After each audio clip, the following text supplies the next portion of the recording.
yang sudah lama digunakan di bandar ini. Ini punya gambar-gambar memaparkan tentang kisah Old Town White Coffee ini wujud pada umumnya.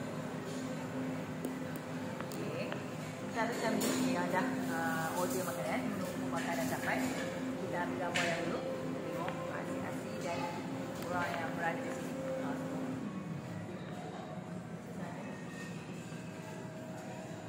Kami pilih duduk di bahagian yang dekat dengan gambar-gambar. Waktu mula-mula Old Town White Coffee wujud di sini. Okey, dekat sini boleh lihat di atas sini kan. Kita boleh pilih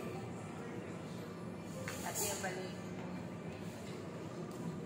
mendapat kerencanaan lain, tentulah kopinya. Yang lain, makanan lain pun ada juga, tapi mungkin yang lain menu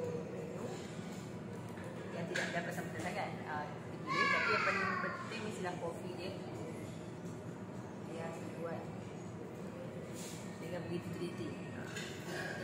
Nah, kita akan mendak makanan yang sampai. Kita tengok dulu kawasan ni macam mana. Biasanya jangan lupa terus subscribe, like, share, komen. YouTube kami dah 1.39k lebih. Alhamdulillah, dah sekali anda lihat.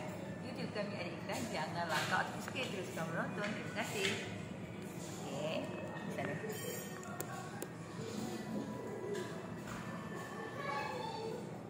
Okey, sebentar lagi kita jumpa di video selanjutnya. Jangan lupa terus subscribe, like, share, komen YouTube kami.